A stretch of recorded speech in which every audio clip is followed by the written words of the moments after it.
the need for journalists on the ground in Gaza is unfortunately a perfect segue into another horrific story about a journalist's family, which was just killed in Israeli airstrikes.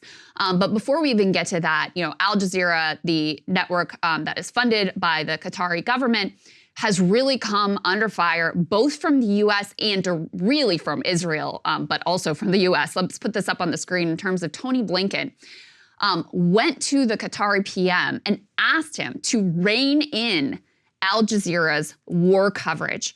Let me give you the details here, which I think are kind of wild. He told a group of American Jewish community leaders on Monday that he asked the Qatari prime minister less than 2 weeks ago to tone down Al Jazeera's rhetoric about the war in Gaza. This, according to 3 people who attended the meeting. So you have official U.S. policy trying to shape what international media outlets, which again, backed by Qatar, so it is really important to keep that in mind in terms of their coverage, right? But trying to shape what this coverage looks like internationally, so it more closely conforms, I guess, to the Western propaganda that we typically receive. And in addition, put this third element, guys, up on the screen. The Israeli government banned all activities of Al Jazeera in Israel. So they out and out banned Al Jazeera, ordered the closing of all of their offices. The tower, which was the hub of Al Jazeera and other pro-Palestine media in Gaza, has been demolished by Israel. And they go on to note that Rishi Sunak, the PM of the UK, said today that Israel is exercising its legitimate right to defend itself. Israel, in terms of a crackdown on any kind of dissent, like the stuff we're seeing here is child's play compared to their arresting movie stars who are posting vaguely pro-Palestinian stuff. They proposed this law that even if you were saying things that were true, if they were against the quote-unquote national interest, that they could arrest you at the discretion of this one dude. That hasn't gone through, but that's the sort of stuff that's being floated there. But this direct war on Al Jazeera is the backdrop for an absolute horror that there are no words for, which is the Gaza bureau chief of Al Jazeera, a guy by the name of Wael Dadu. His wife, his son, and his daughter were all killed, and his grandchild, by the way, in an Israeli airstrike targeted a shelter house that they had fled to, because remember, people have been told, okay, you got to leave the north of Gaza. They had left. They went to this house that they thought would be safer, and they end up, all of them, being killed in an Israeli airstrike. He actually received the news while he was on air, covering what was happening on the ground in Gaza. Let's take a look at this. You can see him here just after having received the news, which, as I said, he got on air. Here he is with his son, weeping over the body of his son. And I know these images are very, very difficult to see. But again, so many questions. Was this a deliberate target? Was this house with, the family of the Gaza bureau chief for Al Jazeera, with Al Jazeera coming under fire from Israel, being told to close its offices, the United States Secretary of State going and saying, hey, they need to turn down their coverage. And then immediately afterwards, the family of the Gaza bureau chief is killed in this airstrike.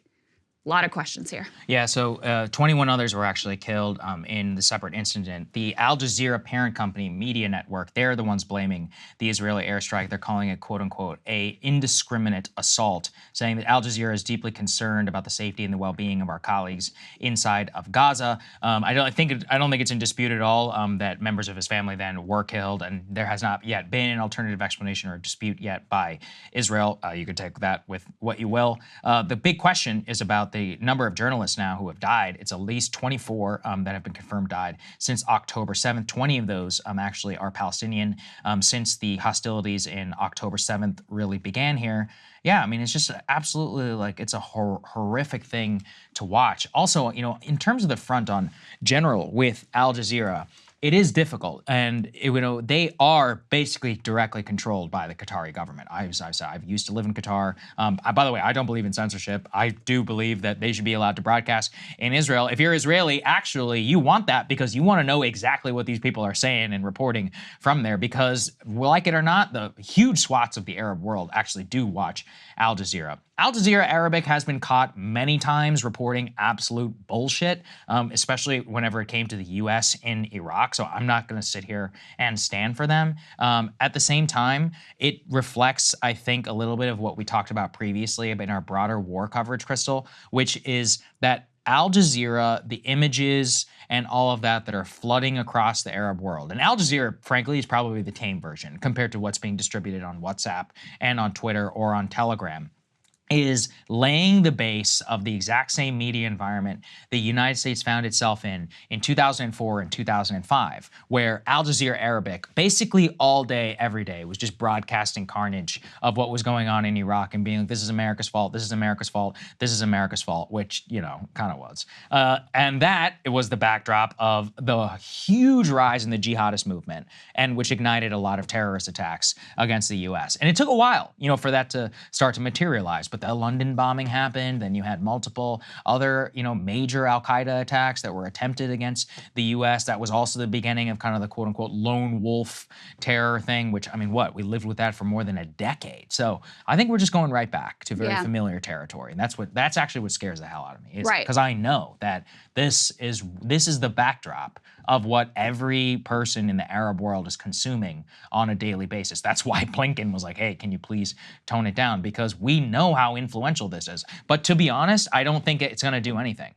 These people are all online. Al Jazeera doesn't matter. Even if Al Jazeera became CNN overnight, it wouldn't matter. You're right. It wouldn't matter. And also, I mean, to state the obvious, like, stop, rather than trying to curb the coverage of the atrocities, how about you just curb the atrocities, which the United States government, if they wanted to use their leverage, could very much do, and could get behind a ceasefire to try to end, you know, I mean, I already talked about the number of civilians that were killed here, thousands, and 13 confirmed Hamas fighters killed. So, you know, it's also worth mentioning, and we covered this here at the time as well, this isn't the first Al Jazeera journalist who has been killed by, who's been impacted by, you know, Israeli strikes. You had Shireen Abu Akleh, who originally Israel said, oh, it was Palestinian fire, that she got caught in the crossfire. It was actually Palestinians who killed her. Well, it turns out months down the road after investigation, no, they had to admit, because there was too much proof, that it was the IDF that killed her. So, you know, there is, putting aside this horror, absolute horror, and whether or not it was a direct target, which I think is very much an open question here, it's clear that the Israeli government wants to try to curb the images that are coming out of Gaza, and the American government wants to try to curb the images that are coming out of Gaza, because it is horrible. It's horrible. And they are very much afraid of these continued protests and the rage and the fury and what that could ultimately spiral out of control into.